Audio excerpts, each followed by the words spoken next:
Hello, my name is Reverend Dr. May Elise Cannon. Today is day 35 since the Hamas attacks on South Israel on October 7th. Today is November 10th. I've been giving these daily updates since October 7th, and I'd encourage you, I don't give comprehensive updates by any means. Sometimes I focus on different things.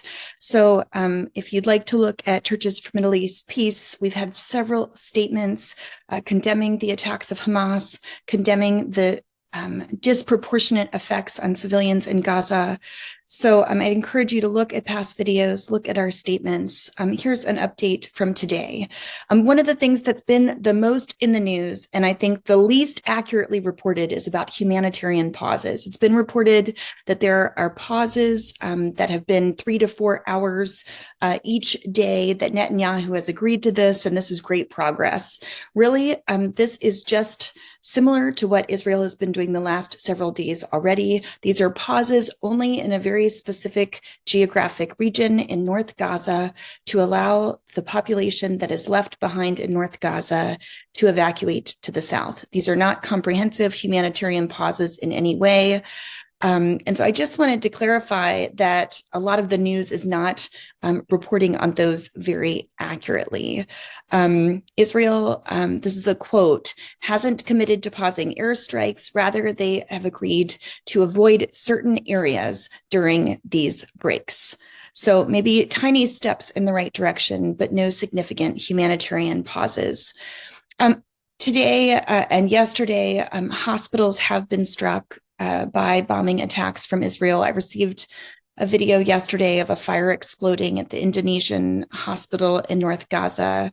And a senior Israeli official just today said that there was a missile strike at the Shifa hospital, but he reported that it was a misfired missile that was from a militant group. And so this is in the news. A senior Israeli security official told NBC that there was a strike at the Shifa hospital, but it resulted from a projectile launched by a militant group that had misfired. And IDF said that they would be reporting more on this incident. That hospital, the Shifa hospital, is where tens of thousands of people are sheltering, according to a spokesperson from the health ministry in Hamas-run Gaza. Blinken made remarks just in the past day, and he said that there have been far too many deaths in Gaza. Quote, he said, far too many Palestinians have been killed.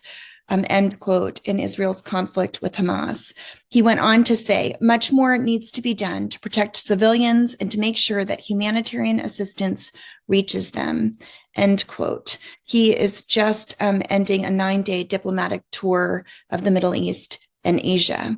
We do know that the Biden administration received some stark warning from American diplomats throughout the Arab world for the U.S.'s strong support for Israel's destructive and deadly military campaign in Gaza.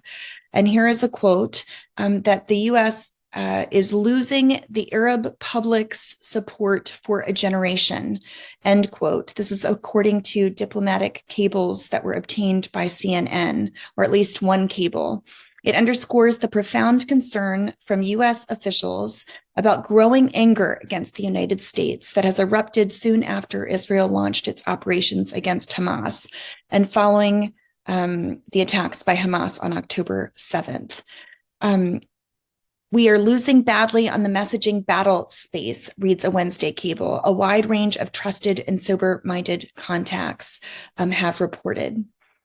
On other fronts, international protests have continued.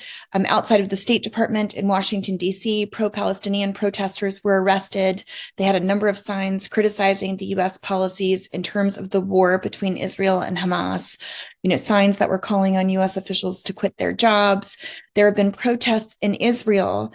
Many of them are actually led by newly bereaved families, either families that lost loved ones during October 7th or families that still have loved ones who are a part of the 240 remaining captives that are being held by Hamas or other militants in Gaza. And so Haaretz reported in an article called Netanyahu Must Go Now that Israel's newly bereaved families are holding one man responsible. So they gathered in Jerusalem and they brought down barriers that stood between them and Netanyahu's residence. Their volcanic rage started to erupt. They can no longer stand the fact that this man is still their prime minister. I also wanted to be sure to report there have been a number of incidents in the United States, but also around the world where violence has erupted during protests. And so just a few days ago, there was a 69-year-old man who was killed after an altercation between two sides related to this Israel-Hamas conflict. This was on Sunday afternoon in California. The 69-year-old man's name was Paul Kessler, and he was a pro-Israel protester. And he's described as an elderly Jewish man who was struck by a pro-Palestinian protester who hit him with a megaphone. And then he ended up dying from his injuries.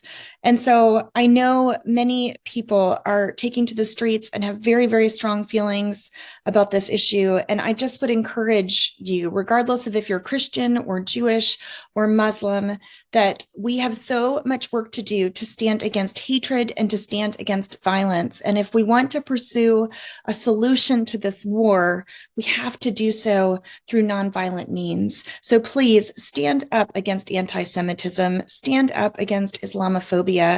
Even in our rhetoric and our words, and certainly in our actions, as we are working towards peace and an end to the bombing of Gaza, and as we're working for a return of the hostages home, let's condemn hatred and violence, here in our own country and in protests. I know there will be a national rally on Tuesday, November 14th, in support of Israel in Washington, D.C. It will be responding to anti-Semitism. It will be calling for the release of hostages. And so there are a number of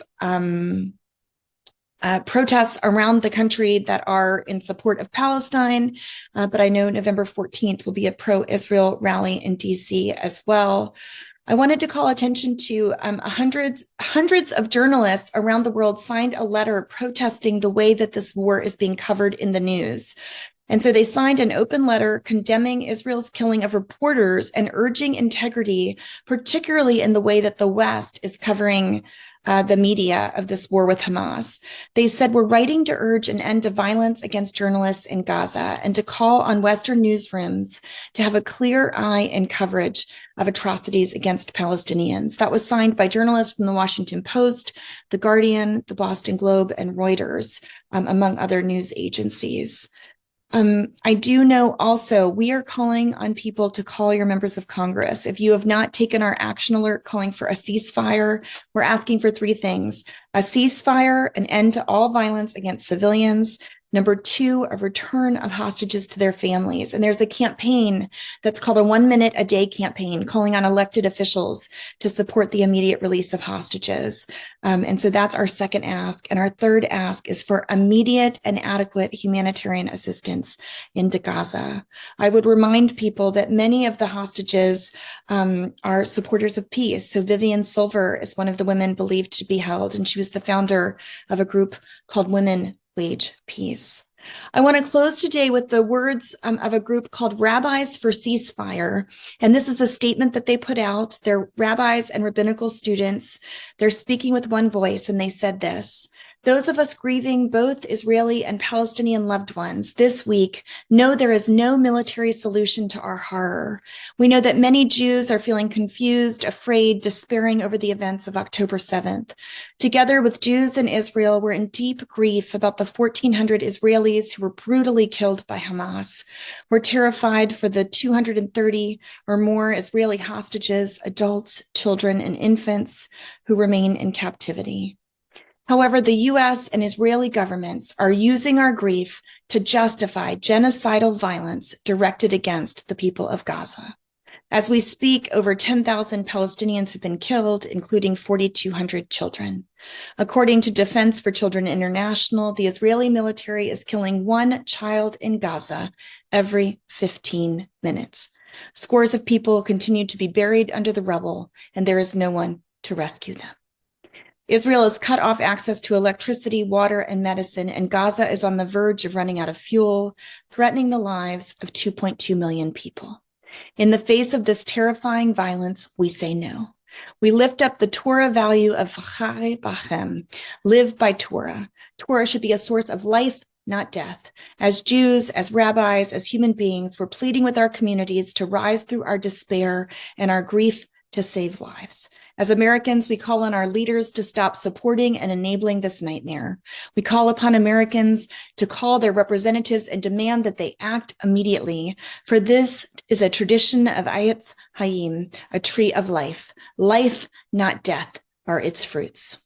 We ask you to join our calls for a complete ceasefire now. A ceasefire means no more bombing. A ceasefire means no ground war. A ceasefire means all Israeli hostages must be released now. A ceasefire means immediate engagement by the international community towards a lasting and just peace in Israel-Palestine. A ceasefire is the only way to prevent more death and destruction. All human beings are made B'Tselem Elohim, in the image of the divine. All human life is sacred and precious. Too many precious lives are being killed. The voice of the Jewish people, now more than ever, must be clear and united. Never again is now. Never again for anyone, not in our names. Ceasefire now.